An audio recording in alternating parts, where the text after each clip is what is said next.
ಶ್ರೀ ಗುರುಭ್ಯೋ ನಮಃ. ಹರಿ ಓಂ. ಇವತ್ತು ಮಳೆಗಾಲದಲ್ಲಿ ಇತ್ತೀಚೆಗೆ ಬಹಳಷ್ಟು ವ್ಯಾಪಕವಾದಂತಹ ಮಳೆ ಬೀಳ್ತಾ ಇರೋದು ಎಲ್ರಿಗೂ ಗೊತ್ತಿರುವಂತಹ ವಿಚಾರ. ಈ ಪ್ರಕೃತಿಯಲ್ಲಿ ನಡೆಯುವಂತಹ ಒಂದು ಕಾರ್ಯವೈಖರಿಯನ್ನು ನಾವು ಅನೇಕ ಜನ ಯಾವ ರೀತಿ ನೋಡ್ತೇವೆ ಅಂತಂದರೆ, ಈ ಮಳೆ ತುಂಬ ಜಾಸ್ತಿ ಆಯಿತು, ಬರಬಾರ್ದಾಗಿತ್ತು ಅಂತ ಯೋಚನೆ ಮಾಡ್ತೇವೆ. ಕರೆಕ್ಟಾ? ಈಗ ನಾವು ಇಷ್ಟಪಟ್ಟ ಹಾಗೆ ಮಳೆ ಬರೋಲ್ಲ, ಬಿಸಿಲು ಬರೋಲ್ಲ, ಚಳಿನೂ ಇರೋಲ್ಲ. ಅದು ಪ್ರಕೃತಿಯ ನಿಯಮದಂತೆ ನಡೀತಾ ಇರ್ತದೆ. ಕರೆಕ್ಟಾ? ಆಯ್ತಪ್ಪ, ಪರವಾಗಿಲ್ಲ, ಹೆಂಗಾದರೂ ಪರವಾಗಿಲ್ಲ, ಇದನ್ನು ಸಹಿಸ್ಕೊಂಡ್ರೆ ಸಾಕು ಅಂತ ಎಷ್ಟೋ ಜನ ಹೇಳ್ತಾರೆ. ಅಂದರೆ ನಮ್ಮ ಎಟಿಟ್ಯೂಡ್ ಅದನ್ನು ಏನೋ ಬರ್ತಾ ಇದೆಯಲ್ಲ ಅಂತ ಸುಮ್ಮನೆ ಅದನ್ನು ಸಹಿಸಿಕೊಳ್ಳೋದು, ಅಂದರೆ ಟಾಲ್ರೇಟ್ ಮಾಡ್ಕೊಳ್ಳೋದು. ಸಹಿಸಿಕೊಳ್ಳೋದು ಒಂಥರಹ ಏನಪ್ಪ ಅಂದರೆ ಪ್ರೆಷರ್ ಉತ್ಪತ್ತಿ ಮಾಡುತ್ತೆ. ಬರ್ತಾ ಇದೆಯಲ್ಲ, ಇನ್ನೇನು ಮಾಡಬೇಕು, ಇನ್ನೇನು ಬೇರೆ ಮಾರ್ಗ ಇಲ್ಲಲ್ಲ ಅಂತ ಅದನ್ನು ಟಾಲ್ರೇಟ್ ಮಾಡ್ಕೊಳ್ಳೋದು. ಅದೊಂಥರ ಬೇಜಾರು ಉತ್ಪತ್ತಿ ಮಾಡುತ್ತೆ. ಅದನ್ನೇ ಇನ್ನೊಂದು ರೀತಿಯಾಗಿ ನಾವು ರೆಸ್ಪಾಂಡ್ ಮಾಡ್ಬೋದು. ಅದಕ್ಕೆ ಈ ಸಿಚುವೇಶನ್ಗೆ ನಾವು ಅದನ್ನು ಸಂಪೂರ್ಣವಾಗಿ ಪ್ರಕೃತಿಯಲ್ಲಿ ನಡೆಯುವಂತಹ ವಿದ್ಯಮಾನಗಳನ್ನು ಸ್ವೀಕಾರ ಮಾಡೋದು, ಒಪ್ಪಿಕೊಳ್ಳೋದು. ಅಂದರೆ ಎಕ್ಸೆಪ್ಟೆನ್ಸ್ ವರ್ಸಸ್ ಟಾಲರೇಷನ್. ಟಾಲ್ರೇಟ್ ಮಾಡೋದು ಬೇರೆ, ಎಕ್ಸೆಪ್ಟ್ ಮಾಡೋದು ಬೇರೆ. ಸೊ ವೆನ್ ಯು ಎಕ್ಸೆಪ್ಟ್, ಅದನ್ನು ಒಪ್ಕೊಂಡಿದ್ದ ತಕ್ಷಣ you become the part of the whole nature. ಕರೆಕ್ಟಾ? ಆವಾಗ ನಿಮಗೊಂಥರ ಆನಂದ ಉತ್ಪತ್ತಿ ಆಗುತ್ತೆ. ಅಂದರೆ you can enjoy the rains also. ಪ್ರಕೃತಿಯನ್ನು ನಾವು ಸ್ವೀಕಾರ ಮಾಡಿದಾಗ ಪ್ರಕೃತಿಯ ಒಂದು ಭಾಗವಾಗಿ ಬಿಡ್ತೇವೆ. ಆವಾಗ ನಮ್ಮ ಪ್ರಕೃತಿನೂ ಚೆನ್ನಾಗಿರುತ್ತೆ. ಕರೆಕ್ಟಾ?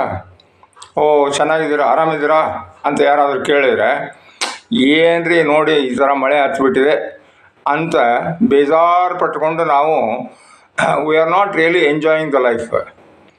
ಕರೆಕ್ಟಾ? ಸೊ ಇವಾಗ ಪ್ರತಿ ಕ್ಷಣದಲ್ಲಿ ನಡೀತಾ ಇರುವಂತಹ ವಿದ್ಯಮಾನಗಳನ್ನು ಸಂಪೂರ್ಣವಾಗಿ, ಮನಃಪೂರ್ವಕವಾಗಿ, ಆ್ಯಕ್ಟಿವ್ ಆಗಿ, ಡೈನಮಿಕ್ ಆಗಿ ಎಕ್ಸೆಪ್ಟ್ ಮಾಡೋದು ಅಂತ ಹೇಳ್ತಾರೆ. ಅಂದರೆ ಜಾಗೃತ ಸ್ಥಿತಿಯಿಂದ ಅದನ್ನು ಸ್ವೀಕಾರ ಮಾಡೋದು. ಆವಾಗ ನಮಗೆ ಅದರ ಕಿರಿಕಿರಿ ತಪ್ಪಿ ಹೋಗುತ್ತೆ. ಒಂದು ಸಲ ಮಾಡಿ ನೋಡ್ಬೇಕಾದ್ರೆ. So it is to experience whatever is happening in your life, just accept it as it is. ಹೀಗಾಗಬೇಕಾಗಿತ್ತು ಅನ್ನೋ ಹಾಗಿಲ್ಲ. ಮಳೆ ಈಗ ಬರಬಾರ್ದಾಗಿತ್ತು, ಇಲ್ಲಿ ಬರಬಾರ್ದಾಗಿತ್ತು, ನಿಮಗೆ ಯಾವುದು ಚಾಯ್ಸ್ ಇಲ್ಲ. ಅಂದರೆ ನಾವು ಚಾಯ್ಸ್ಲೆಸ್ ಎಕ್ಸೆಪ್ಟೆನ್ಸ್ ಸ್ಥಿತಿಯಲ್ಲಿ ಇದ್ದಾಗ ಜ್ಞಾನ ಸ್ಥಿತಿ ಅದು. ಕರೆಕ್ಟಾ? ಸೊ ಇದನ್ನು, ಈ ತತ್ವವನ್ನು ಯಾವುದಕ್ಕೆ ಬೇಕಾದರೂ ನಾವು ಅನ್ವಯಿಸಬಹುದು. ಮನೆಯವರು ಕಿರಿಕಿರಿ ಮಾಡ್ತಾ ಇದ್ದಾರೆ ಅಂತ ಅನಿಸಿದರೆ ಜಸ್ಟ್ ಎಕ್ಸೆಪ್ಟ್ ಇಟ್. ಅಯ್ಯೋ ನನ್ನ ಕರ್ಮ ಅಂತ ಅದನ್ನು ನೋಡ್ಲೋ ಬೇಡೋ ಅಂತ ಒಂಥರ ಟಾಲ್ರೇಟ್ ಮಾಡಬೇಕಲ್ರಿ ಅಂತ ಹೇಗೋ ಸಹಿಸ್ಕೊಂಡಿರೋದಲ್ಲ. It is not tolerating, it is accepting.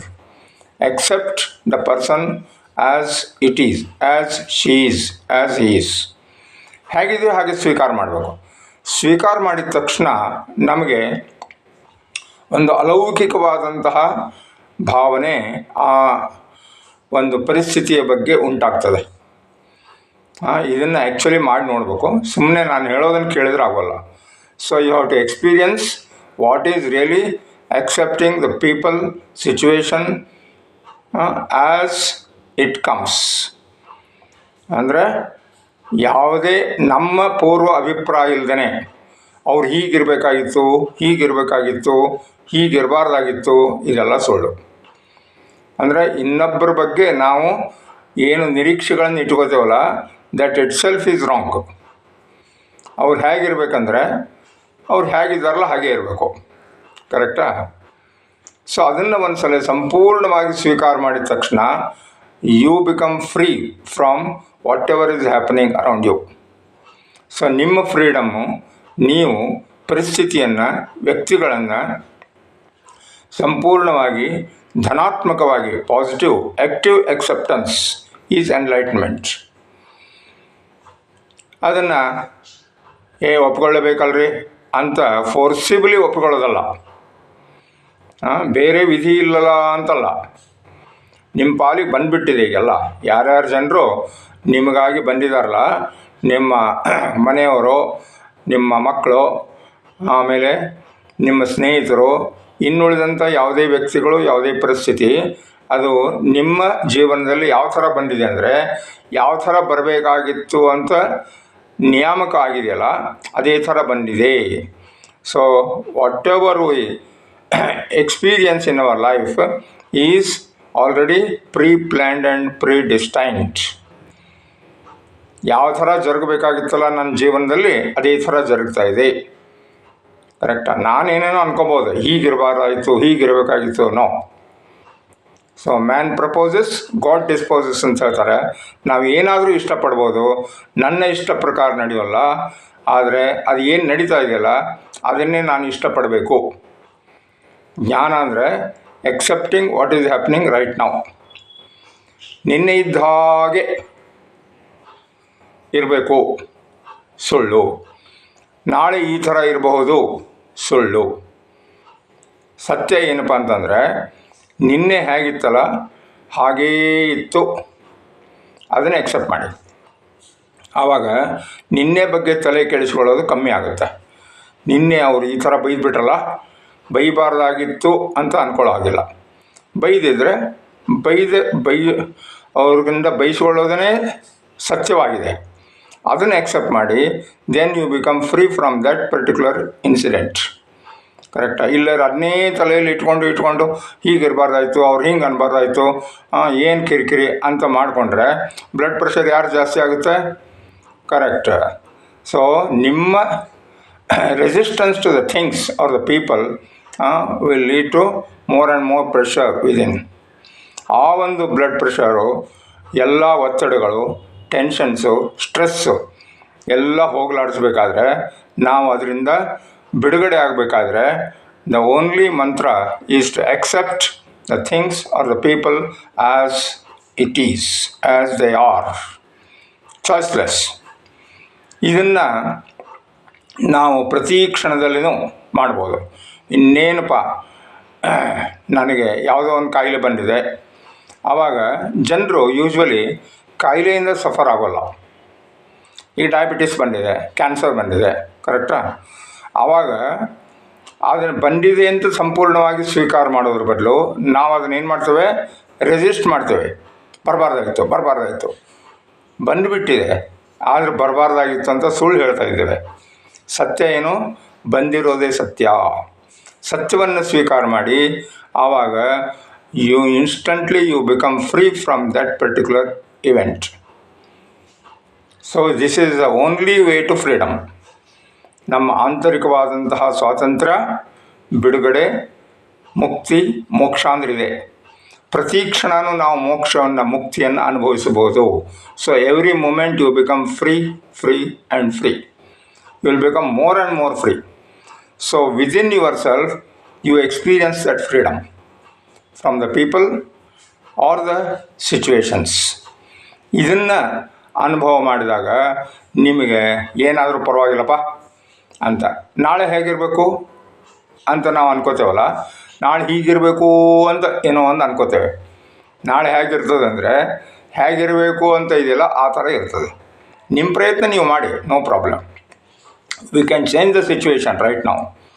ಆದರೆ ಆ ಚೇಂಜು ನಮ್ಮ ಇಷ್ಟ ಪ್ರಕಾರ ಆಗಲಿ ಅಂತಲೇ ಮಾಡ್ತೇವೆ. ಅಕಸ್ಮಾತ್ ಆದರೆ ಪರವಾಗಿಲ್ಲ, ಆಗದೇ ಇದ್ರೂ ಪರವಾಗಿಲ್ಲ ಅನ್ನುವಂತಹ ಮಟ್ಟದಲ್ಲಿ ನಮ್ಮ ಮನಸ್ಥಿತಿ ಇರಬೇಕು. So let us become vigilant to accept each and everything as it comes in the future also. ಈಗ ಭವಿಷ್ಯವನ್ನು ಬಂದ ಹಾಗೆ ಸ್ವೀಕಾರ ಮಾಡುವುದಕ್ಕೆ ಮನಸ್ಸು ರೆಡಿಯಾಗಿದ್ದರೆ you are really enjoying the things that are coming to your experience.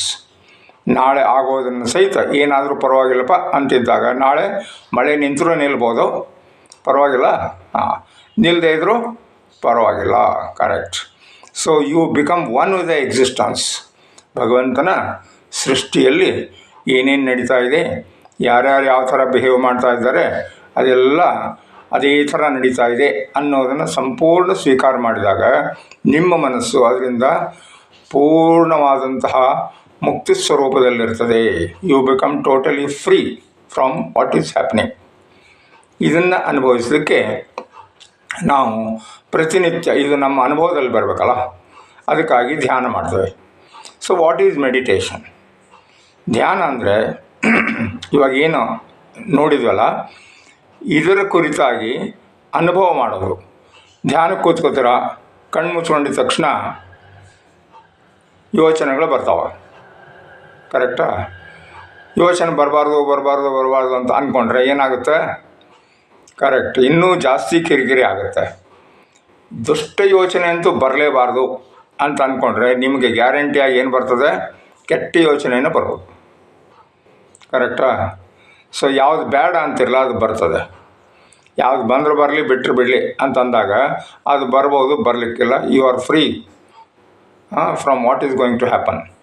So ಯೋಚನೆಗಳನ್ನು ಸಂಪೂರ್ಣವಾಗಿ ಯಥಾಸ್ಥಿತಿಯಾಗಿ ಸ್ವೀಕಾರ ಮಾಡ್ತಾ ಅದೇ ಸ್ಥಿತಿಯಲ್ಲಿರೋದೇ ಧ್ಯಾನ.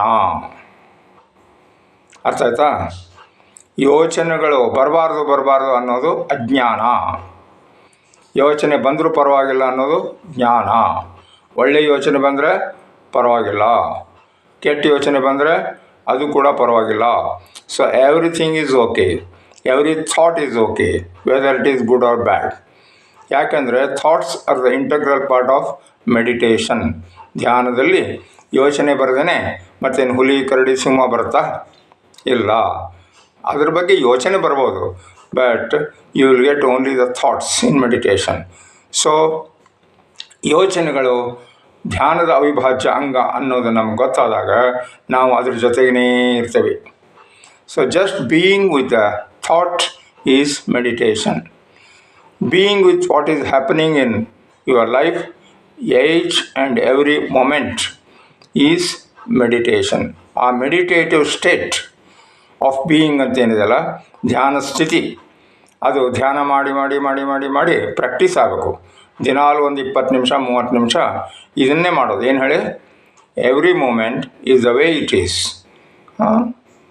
ಈ ಧ್ಯಾನದಿಂದ ನನಗೆ ಏನಾಗುತ್ತೆ ಅಂದರೆ ಏನಾಗಬೇಕೋ ಅದಾಗುತ್ತೆ ಅಷ್ಟೆ.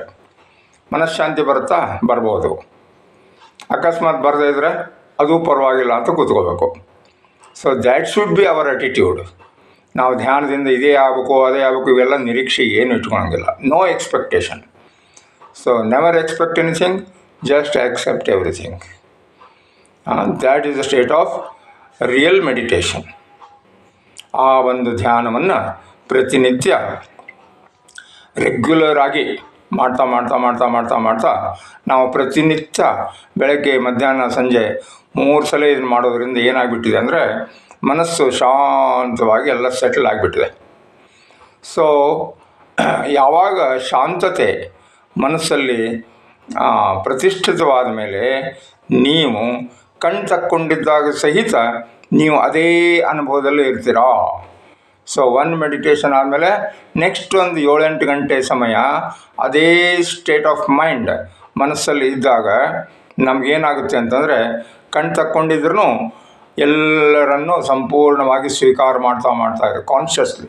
ಸಬ್ ಕಾನ್ಷಿಯಸ್ ಮೈಂಡ್ ಏನು ಮಾಡುತ್ತೆ ಅಂತಂದರೆ ನಾವು ಪ್ರತಿಯೊಬ್ಬರನ್ನೂ ಒಪ್ಪಿಕೊಳ್ಳೋ ಥರ ಮಾಡುತ್ತೆ. ಯಾರು ನೋಡಿದ್ರು ಅವ್ರು ಕೆಟ್ಟವರು ಅಂತ ಅನಿಸೋಲ್ಲ, ಒಳ್ಳೆಯವರು ಅಂತೂ ಅನಿಸೋಲ್ಲ. ಅವ್ರು ಹೇಗಿದ್ದಾರೋ ಹಾಗಿದ್ದಾರೆ ಅಷ್ಟೇ.